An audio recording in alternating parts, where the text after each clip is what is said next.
There are straws in the wind that tell us that the prolonged period of dithering and waffling, an exhibition of weakness of the Modi government, might finally be coming to an end. I will talk of all these new developments taking place shortly. But know this, I can't remember the last time our army chief so categorically warned the Chinese that in the event of a conflict, India will emerge victorious. And at home, in the same way, I can't remember the last time when faced with an exodus of OBC leaders from the BJP to the Samajwadi Party on eve of the UP Assembly elections, the BJP has looked so stoic, so calm and quite confident in face of a gathering political storm. Hi and welcome all to the CAA show.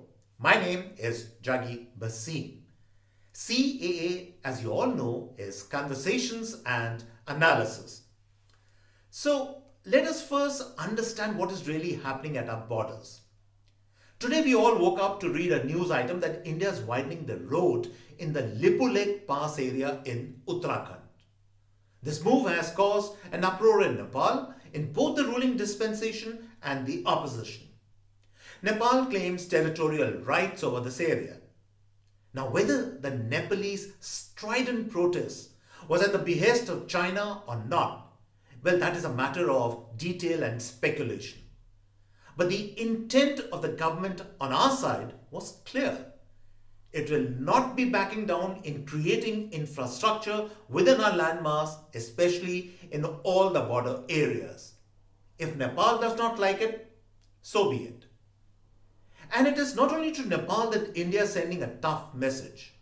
Sometime back on the eve of the 14th round of Corps Commander talks between India and China to de-escalate the border situation and bring back status quo ante, the Chinese again muddied the waters by deliberately posting a fake and inflammatory video of Chinese soldiers at Galwan Valley in a victorious mood.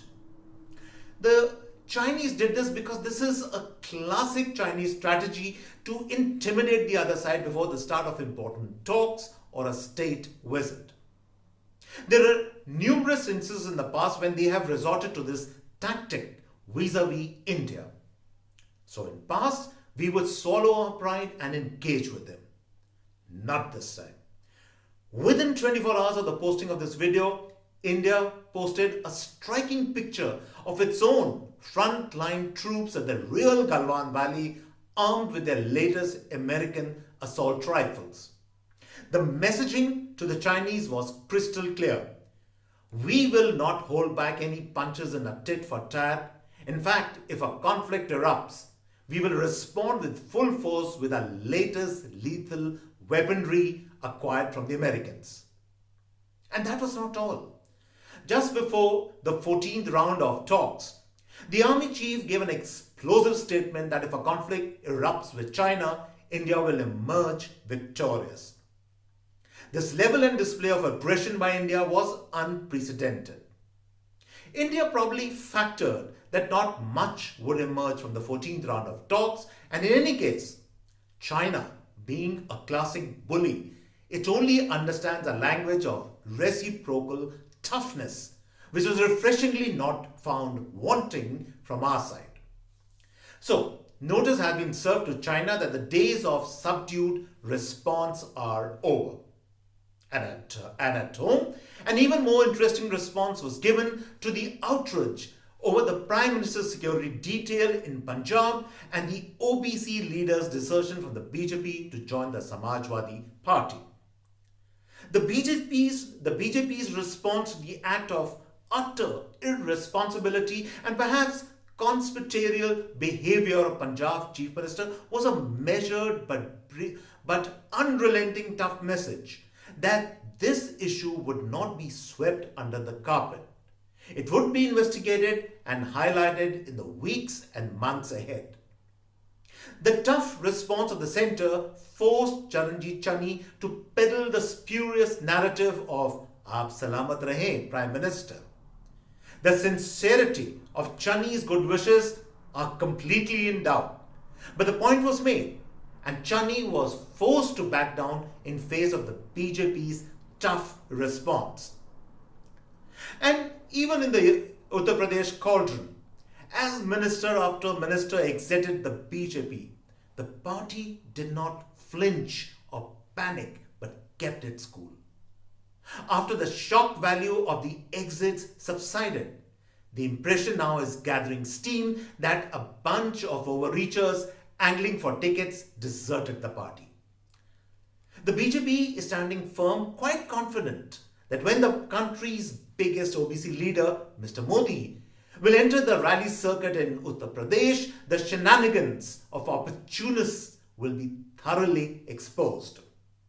For the present, a calm, quietly tough and no compromise stand of the BJP is reversing the shock value of the desertions. The truth of the matter is that the BJP was elected to be a just, moral, and more important, a tough force in a corruption-ridden, ungovernable polity. They made a great start during the time they revoked Article 370 to integrate Kashmir in the mainland. But then CAA happened and the CAA protests and the Kisan agitation hit them and they lost their way. Now all that, whether it was due to international pressure or some about turn or policy making internally, the soft, compromising, weak face of the BJP did not sit well with the public and its admirers. But now the signs are that all that could be changing. And it is back to the basics for the BJP and the Prime Minister in claiming who they really are. So that brings me to the end of this particular episode of the CAA show. I hope you have enjoyed it. Do subscribe to us, and subscription, as you all know, is absolutely free. And on this note, it's goodbye and cheers from my side.